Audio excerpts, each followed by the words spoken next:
오늘 본문의 말씀에 보니까 육신, 영 이런 단어가 나옵니다. 계속해서 나오는데 우리 본문 6절 바로 앞에 7절 바로 앞에 6절에 보면 육신의 생각은 사망이요 영의 생각은 생명과 평안이다. 성경을 오해하게 되면 어떤 일이 벌어지냐 하면 육신을 죽여야 돼. 영을 살리려면 육신을 죽여야 돼. 이런 생각을 가집니다. 그래서 어떤 일을 하냐면 밥을 안 먹어요. 금식하죠. 제가 가끔 얘기하는 마녀의 게임도 안 봐요. 모르는 것처럼 표정 좀 짓지 마. 다 보면서 뭘 또 아무튼 드라마도 안 보고, 어떤 분들이 드라마 보는 것도 죄다, TV 켜는 것도 죄다, 먹는 것도 죄고, 또 가요가 나오면 더 큰 죄다, 이렇게 얘기를 해놔요. 왜 그런가 하면 성경에 그냥 육신의 생각은 사망이고 영의 생각은 생명과 평안이라고 하니까 우리가 실제 가지고 있는 우리의 육신을 죽인다는 것으로 오해를 하게 돼요. 여러분, 우리의 육신은요 굉장히 소중한 것입니다. 소중해요. 소중하다고 해서 배가 나오면 안 되겠죠. 그런 거에 소중한 게 아니고, 우리의 육신이 왜 중요한가 하면 우리의 영혼을 담고 있는 그릇이기 때문이에요. 그러니까 귀한 겁니다. 그런데 이 영혼을 담고 있는 그릇을 자꾸 못 살게 굴어요. 먹지도 않고 잠도 안 자고 계속해서 육신을 죽여야 영이 반짝반짝해진다, 이런 생각을 하는 분들이 있어요. 금욕주의. 굉장히 위험한 신앙이지. 신앙은 아니죠, 사실. 굉장히 위험한 생각이에요. 우리는 예수님을 믿는데 우리는 금욕주의자가 아니라 절제할 뿐이죠. 절제하는 거예요. 더 많은 것을 원하지만 적당한 선에서 절제할 줄 알고, 여러분, 우리끼리는 뷔페 알지? 뷔페 가면 여러분 많이 먹어요? 조금 먹어요? 엄청 먹더만. 엄청 먹어. 왜 엄청 먹어요? 본전 생각나니까. 요즘 뷔페 얼마냐면 한 비싼 거는 7만 원, 8만 원 막 그러더라고. 더 비싼 거는 10몇만 원짜리도 있고, 엄청 비싼 데는 20몇만 원도 있어요. 진짜로 있더라고. 호텔 뷔페 같은 데 가보니까 막 이 회가 살아있어. 돌아다니. 막 팔딱팔딱 뛰어. 어마어마 비싸지. 본전 생각나니까 배가 터지도록 밀어 넣어버려요. 배가 터지도록. 그렇게 먹어. 그런데 건강해지기 위해서 노력하는 사람들은요, 어떤 산의 진미가 눈앞에 있어도요 절제해요. 안 먹죠. 우리 교회 이렇게 보니까 그런 분은 없네. 절제. 안 먹어. 적당히 먹고 내려놔 버리는 거예요. 예수님을 믿는다고 하는 것은 육신을 죽이는 금욕주의자가 되는 게 아니고 모든 일에서 절제할 줄 아는 사람이 되는 거예요. 절제할 줄 아는 사람. 이게 우리가 살아가는 방법이죠. 자, 오늘 본문에서 중요한 이야기를 합니다. 중요한 이야기를. 그러면 육신은 뭐고 영은 뭐냐? 도대체 이걸 어떻게 구분해야 할 것이냐? 이야기를 하는데 9절에 보니까 아주 간단 명료하게 우리에게 이야기를 합니다. 만일 너희 속에 하나님의 영이 거하시면 너희가 육신에 있지 아니하고 영에 있나니 누구든지 그리스도의 영이 없으면 그리스도의 사람이 아니라. 여러분, 예수 믿습니까? 잘 믿으십시오. 예수 그리스도를 영접하고 나의 구세주로 믿는 사람은 하나님의 영이 그 안에 있는 영의 사람이, 영의 사람. 예수 안 믿으면 육신의 사람이. 그러니까 예수 믿으면서 우리 육신을 자꾸 괴롭게 하는 일은 비정상적인 일인 거예요. 정상이 아니에요. 여러분들, 여러분의 육신을 잘 관리하시기 바랍니다. 막 괴롭게 하는 게 그게 좋은 게 아니에요. 괴롭게 하는 게 좋은 게 아니에요. 금욕주의자가 되지 말고 절제하는 사람이 되시길 바랍니다. 아주 간단하지요. 육의 사람이 누구냐? 하나님의 영이 없으면 육의 사람이. 예수 안 믿으면 육의 사람이 되는 거고, 예수 믿으면 영의 사람이 되는 것입니다. 그런데 우리 인생에 한계가 있습니다. 우리 연약한 인생들이 이 땅에서 살 동안엔 굉장히 많은 이 한계가 있지요. 제가 어렸을 적에 교회 다녔어요. 저도 어렸을 때 교회 다녔는데 주일 아침 되면 어머니가 헌금하라고 돈을 주시잖아요. 옛날에 여러분 5원짜리가 이렇게 큰 게 있었어요. 500원짜리 같은 5원짜리가 있었어. 10원짜리 또 동전이 있고 지폐도 있고, 엄청 오래된 사람처럼 보이잖아요. 제가 그렇게 오래되지는 않았어요. 주일날 아침에 누나 둘하고 동생하고 이제 교회를 가요. 저는 같이 간 적은 없는 것 같아요. 생각해 보니까 따로 가, 따로. 왜 따로 가냐면 그 시간에 집에서부터 교회까지 걸어가는 중간에 재밌는 게 엄청 많어. 뭐가 있냐면 물방개 있잖아요. 여러분, 물방개. 옛날에는 동그란 대야에다가 이렇게 칸을 나눠가지고 말이에요, 물방개를 여기서 톡 집어넣으면, 스타트에서 집어넣으면 물방개가 막 헤엄쳐가지고 사탕 이만한 거 있는데, 과자 있는데 쏙 들어가면 그걸 줘요. 그게 한 판에 1원이야. 엄마가 5원 줬잖아. 응? 웬만하면 이런 얘기 안 하는데, 그 하는 맛에 빠져가지고 주일날 아침만 되면 거기 가려고, 응? 엄마가 5원 주면 갖고 가는 거지. 이거 헌금이잖아. 헌금 걸리면 뒤지는 거지. 응? 헌금인데 물방개. 그런데 물방개가요, 신기하게 빈대로만 가. 난 지금도 생각해도 원인을 모르겠어. 이 물방개가 어떻게 그걸 알고 빈자리만 가. 꽝 있잖아. 꽝만 들어가. 그러니까 예배는 늘 늦어. 헌금은 늘 없어. 물방개 장사가 내 헌금 5원 가져간 거지. 그러니 주일학교 예배 드리러 가면 그 재밌겠냐고. 승질만 나고. 그때 어렸을 때 다닌 교회 지하실이 있었어요. 지하실. 아주 오래된 건물이에요.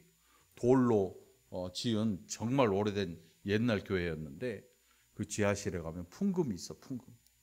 혼자 들어가서 거기 노는 거지. 이제 늦었으니까 들어가기 싫고. 우리가 인생을 사는 동안에 이런 일이 안 생길 것 같죠, 여러분? 많이 생겨요. 그래서 예수 믿는 사람 중에 어떤 사람은 가정을 깨기도 합니다. 그런 즐거움에 빠져요. 알코올에 빠지기도 하고, 마약을 손대기도 하고, 별별 즐거움을 다 찾아다닙니다. 우리가 하나님 예수 안에 있음에도 불구하고 이런 일들이 우리 인생에 비일비재하게 숱하게 일어납니다. 그까지도 5원은 아무것도 아니에요. 예배 좀 늦은 정도는 아무것도 아니에요. 부활절에 교회 한 번 안 오는 거, 이 정도는 아무것도 아니에요. 우리 인생 전반을 뒤흔들어 버릴 만한 그런 엄청난 유혹들이 우리가 가는 저 천성을 향해 가는 그 인생길에 수두룩하게 널려 있다는 것입니다, 여러분. 수두룩하게 널려 있어요. 그 인생길을 가는 동안 우리가 해야 될 전쟁이 바로 이런 것들이지요. 우리 육신을 죽인다고 하는 말은 그런 것들에 대하여서 과감하게 거부권을 행사할 수 있는 것입니다. 예수를 믿는 자만이 죄에 대하여 거부권을 행사하는 것입니다. 부활의 능력이 무엇이냐가 하면 죽음에서 살아나는, 생명이 없는 것이 생명을 갖게 되는 일이 부활입니다, 여러분. 있던 생명이 사라져 버렸어요. 그런데 다시금 생명을 가지게 돼요. 부활의 소망이라고 하는 게 여러분 그냥 부활절 와가지고 헌금 좀 하고 그냥 기도 좀 하고 이런 게 부활절이 아니에요. 부활의 소망이라고 하는 것은요, 우리 인생이 천성을 향해서 가는 동안에 우리 앞에 놓여 있는 모든 죄의 권세에 대하여서 거부권을 행사하는 거예요. 거부권. 거절할 줄 아는 것입니다. 싫다. 죄가 우리를 향해 물밀듯이 덤벼듭니다. 그런데 중요한 것은 우리가 하나님의 영이, 그리스도의 영이 우리 안에 거하시기 때문에 이것을 거절할 능력이 우리에게 있다는 거예요. 예수 없이는 이 죄에 대해 거절할 수 없습니다. 다 넘어지고 다 죄에 파묻히게 돼 있어요. 죄가 덤벼들지 않더라도 육의 사람으로 남아 있어요. 예수 그리스도의 부활의 능력은 우리의 인생에 이렇게 엄청난 변화를 가져다 주신 것입니다. 2000년 전이었지만 그 부활의 능력이 지금 저와 여러분에게도 있다는 사실. 그 부활의 보증을 성령께서 해주셨어요. 내가 혼자 믿는다고 목 터져라고 떠들고 다녀도 소용없어요. 그런데 하나님의 영이 우리 안에서 우리를 보증해 주셔요. 여러분, 보증 잘못 쓰면 망하잖아요. 써보지도 못한 돈 남한테 다 줘야 되고, 살고 있는 침상 내줘야 되고, 집 내줘야 되고, 이 보증 잘못 쓰면 그렇게 돼요. 그러니까 요즘은 이 보증 제도가 없어졌잖아요. 보증 보험으로 하잖아요. 하도 피해자가 많으니까. 하나님이 우리를 뭘 믿고 보증을 서주시겠어요? 껍데기는 양복 입고 그럴듯해 보일지 몰라도 하나님은 우리의 심령을 아십니다. 그래서 우리의 마음을 보시고는 보증 못 서줘요. 야, 내가 너 뭘 믿고 보증을 서줘? 나 망신시킬 텐데 내가 널 뭘 믿고 어떻게 보증을 쓰냐?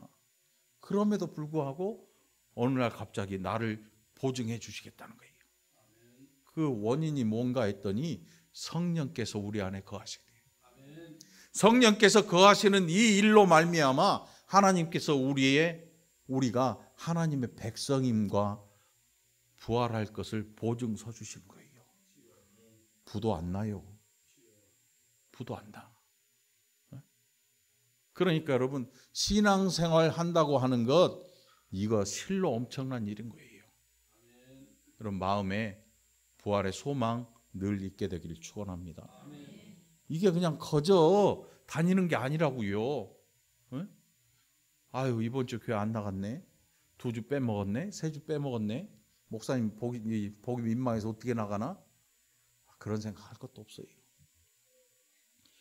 예수를 믿느냐 안 믿느냐의 문제는 부활의 소망이 있느냐 없느냐의 문제예요. 1년 365일 중에 며칠이나 교회를 다녔냐의 문제가 아니라 예수 그리스도를 마음속에 믿고 하나님께서 나를 위해 보증하셨느냐, 부활의 소망이 우리에게 있느냐, 이 문제를 하나님께서 우리에게 보게 하시는 거죠. 그러니 여러분, 부활의 소망 늘 있게 되기를 축원합니다. 이거 억지로 갖는 것도 아니잖아요. 그리스도의 영이 우리 안에 거하시면 우리에게 이제 변화되어서 나오는 게 있어요. 여러분 한번 해보실래요? 하나님, 아버지. 오늘 본문 속에 보니까 우리가 하나님을 뭐라고 부르냐면 15절에 보니까 우리가 아빠, 아버지 그렇게 불러요. 제가 고장로님, 박장로님, 우리 안수집사님들하고 아무리 친해도 아빠라고 안 불러요. 고아빠. 뭐 이렇게 안 부르잖아요. 이렇게 안 불러. 박엄마 이렇게 안 부르잖아요. 왜? 부모 자식 관계가 아니니까. 그런데 하나님과 우리가 원수되었는데 어느 날 갑자기 우리가 하나님을 아버지라고 불러요. 아버지라고. 왜? 하나님께서 나를 양자 삼으셨다. 양자. 수양, 양자. 옛날 우리나라 한 60년대, 70년대 때만 해도요. 수양 아들, 수양 딸 굉장히 많았어요. 원인이 뭔가 하면 시골에서 아이들 굉장히 많이 나왔잖아요. 베이비 붐 시대. 또 그 당시만 해도 아이를 멈출 수가 없어. 왜? 일찍 해 떨어지고 일찍 자잖아. 아이가 많을 수밖에 없지. 요즘 아이가 왜 없냐면 안 자. 안 자. 12시 안 자. 3시 안 자. 4시나 돼서 자. 아이를 언제 아이가 생길 틈도 없어요. 뭐 경기가 어렵고 뭐 그거보다 더 중요한 거는 아예 남녀가 같이 한 방에서 자지도 않아. 엄청 심각한 거죠. 엄청 심각해. 그 당시만 해도 아이가 너무 많아. 먹을 게 없어. 우리 박 장로님 가끔 어렸을 때 가난한 얘기를 하시는데 얼마나 가난했냐면 먹을 게 없어. 그랬나요? 제 초등학교 다닐 때 옆에 친구가 점심 때 도시락을 안 싸오더라고. 도시락을 안 싸워. 그래서 얘는 배가 불러서 안 먹나? 나중에 보니까 밖에 나와서 혼자 있어. 엄마한테 얘기해서 도시락 싸갖고 같이 나눠 먹고 그랬는데 나중에 보니까 고아원에 있더라고. 고아원에. 부모가 없어. 고아원에서 자라는 거야. 그러니까 자존심도 있지. 그러니까 밥 먹은 게 보기도 싫고 냄새 나면 배고프고 하니까 점심때 되면 나가버리더라고. 나가버려. 그러니까 그 당시에 도저히 아이들을 키울 수가 없어서 남의 집으로 줘. 그게 수양 딸이 되고 수양 아들이 되는 거지. 좀 부잣집에 가면 밥이나 먹고 이렇게 좀 옷도 잘 입고 할 텐데 조금 덜 가난한 집으로 보내니까 어떤 일이 벌어지냐면 어렸을 때부터 일을 죽으라고 시켜. 죽으라고 일을 시켜. 애가 애를 업고 다녀. 애가 요만한 한 8살짜리 애가 젖먹이 애를 업고 이렇게 띠를 띠고 다녀. 근데 수양 딸로 삼아가지고 일을 그렇게 시켜. 밥만 먹여. 학교도 안 보내. 그런데 놀랍게도 하나님 아버지께서 우리를 양자 삼으시고 우리를 수양하실 때, 우리를 양자 삼으실 때 어떤 일을 하셨냐면 자신의 기업을 떼어서 주시겠다. 이 기업이 무슨 기업이냐면 뭐 이런 중소기업도 아니에요. 아예 나라를 통째로 주시겠다는 거예요. 나라를. 여러분, 예수 믿는 일이 이런 일이에요. 그러니까 예수 믿는데 나는 예수 믿어도 되는 일도 없고, 예수 믿는데 세상 일도 안 풀리고, 예수 믿는데 몸도 아프고, 예수 믿는데 자식 새끼 공부 안 하고, 예수 믿는데 남편 아내 말 안 듣고 지 맘대로 살고, 나는 왜 이래야 되나? 천만의 말씀이에요. 이미 우리의 인생이 달라져 있는 거예요. 예수를 믿는 순간 우리의 인생이 완전히 달라져 있는 거예요, 여러분. 그러니까 마음에 힘을 얻게 되길 바랍니다. 뭐 기도해가지고 뭐 마음에 힘 이런 게 아니고 예수 믿는 그 자체가 우리를 달라지게 만드신 거예요. 그러니까 여러분 낙심하지 않기를 바랍니다. 우리가 그 나라를 받았어요. 이 세상 어느 천지에 양자 삼아가지고 나라를 준 사람이 누가 있습니까? 없어요. 옛날에 있었지요. 옛날에는 유전자 검사 없잖아요. 유전자 검사 없었어요. 옛날에 로마 시대 뭐 이런 때 더 멀리. 그러니까 국내에 있는 이 남자들을 다 거세해버린 이유가 믿을 수가 없어서 그런 거지. 후궁들이나 태어날 왕자들을 자기 씨로 해야 되는데 그걸 믿을 수가 없으니까 다 거세를 해버려. 환관들이 궁에 가득하죠. 응? 하나님께서 우리를 너무 잘 아셔. 내가 죄인이고 내가 못났고 내가 얼마나 악한지 다 아시는데도 불구하고 그 아들 예수의 피로 나를 씻어버리시고 그리고 죽음에서 부활시키셔서 그 부활에 보증되게 하셨어요. 우리가 바로 그 대상자예요. 그러니 여러분 낙심할 이유가 없는 거죠. 일이 안 풀려요? 낙심할 일이 아니에요. 사업이 안 돼요? 낙심할 일이 아니에요. 응? 그냥 견딜 일이지. 그냥 견디면 돼. 근데 우리는 이 견디는 걸 잘 못해요. 견디는 걸 못하니까 어떤 일을 벌이냐면 막 내가 뭘 열심히 하면 하나님이 감동해가지고 뭘 준다고 생각을 해. 그게 누구의 일이냐면 자연 종교가 하는 일이야. 우리가 믿는 계시된 종교, 계시 종교, 인격이 있는 종교는 그렇지 않아요. 내가 막 뭘 하기 때문에 신이 나를 이뻐해가지고 뭘 줘요? 그런 거 없어요. 적어도 기독교는 내가 막 뭘 해가지고 이뻐서 나에게 주시는 게 아니고 그냥 거저 주시는 거예요. 거저. 내가 막 뭘 해가지고 신한테 이쁘게 보이려는 사람들의 특징이 뭐냐면 슈퍼에서 바구니 500원짜리 한 개 10,000원어치 사면 준다 그러면 100만원어치 사가지고 바구니 한 50개 가져갈 사람이야. 응? 그 바구니는 가치가 없어요. 가치 없어요. 바구니가 중요한 게 아니고 내가 뭘 사야 되잖아. 필요한 걸 사야 되는데 온갖 쓸데없는 거 다 사가지고 바구니 개수만 늘리는 거하고 똑같아. 예수를 믿는 일은 그냥 내가 뭘 하는 게 아니고 하나님이 나를 사랑하셔서 그냥 무작정 사랑하시는 거예요. 조건 없어요. 아까 덴마크에서 온 우리 공성순 권사님 동생한테 나이 들어서 우리나라에 나올 생각 없냐고 그랬더니 나오고 싶대. 근데 이런 말 해도 못 알아들으니까 상관없겠지. 나중에 통역하지만 젊었을 때는 그냥 결혼했대. 그런데 나이 들고 보니까 후회가 된대. 그래서 제가 그랬지. 그쪽으로 가나 여기서 하나 후회되기 마찬가지인 거예요. 저 후회되는 눈빛들 좀 봐봐. 사실 결혼하고 20년, 30년, 40년 살다 보면 여러분 좋은 꼴만 봐요? 응? 좋은 꼴만 보냐고.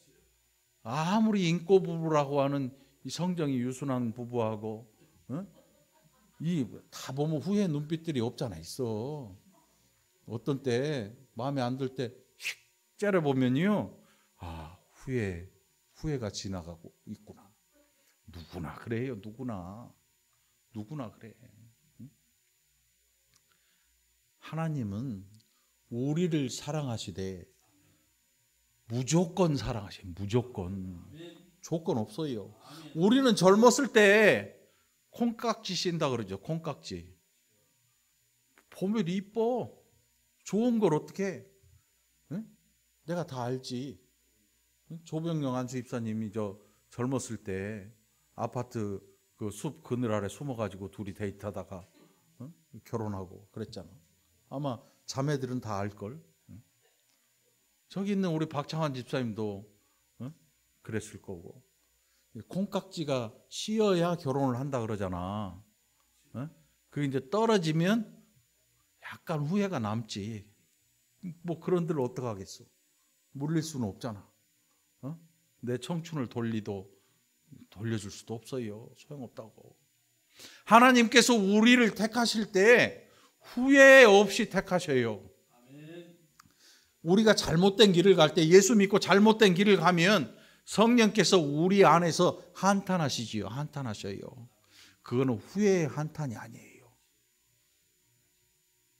후회하시는 한탄이 아니라 우리를 어떻게 저 천성을 향해서 벗어나지 않도록 우리를 이끌어 가실까?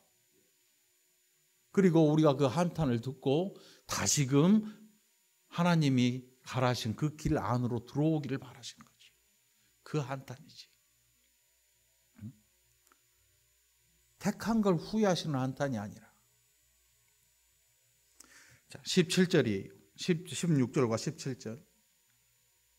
성령이 친히 우리의 영과 더불어 우리가 하나님의 자녀인 것을 증언하신다.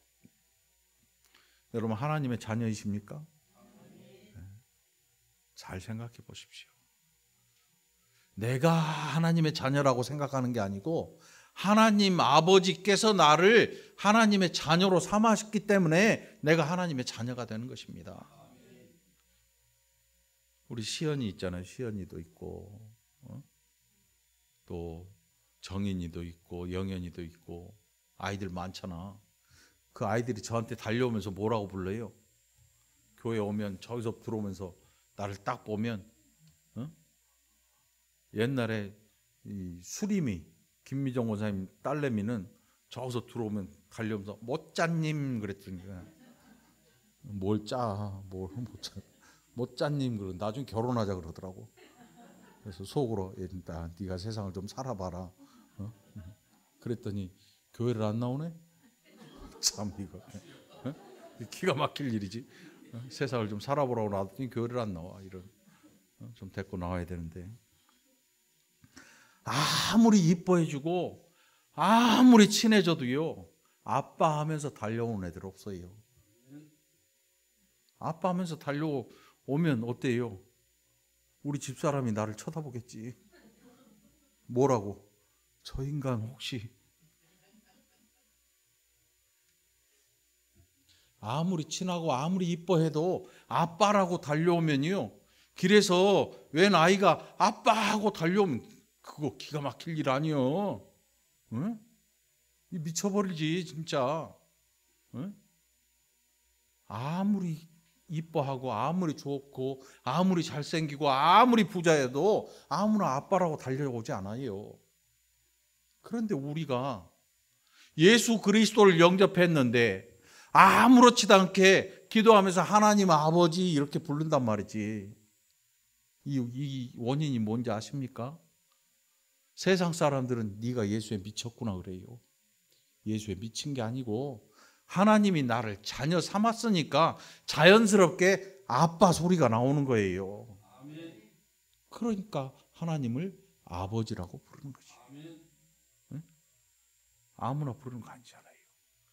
예수 그리스도의 영이 그 안에 없으면 영의 사람이 아닌 육의 사람들은 하나님을 아버지라 부를 수가 없는 거예요. 그 이유는 다른 거 없어요. 하나님의 자녀가 아니기 때문에 아버지라고 안 부르는 거예요. 간단해요. 그러니까 여러분 이 부활절에 다시 한번 우리의 믿음을 돌아봐야 할 때, 막 내가 열심히 내 가지고 뭔가를 이루려고 가고 있다면 헛짓하는 거예요. 헛짓하고 있는 거예요. 뭘 하려고 하지 마세요. 가만히 있어봐요. 그러면 아버지의 음성이 우리에게 들려질 거예요. 너 왜 낙심했냐? 근데 우리는 이 소리를 안 들으려고 내 소리를 더 크게 내요. 이상한 소리를 더 많이 내려고 해요. 막 시끄럽게 떠들어요.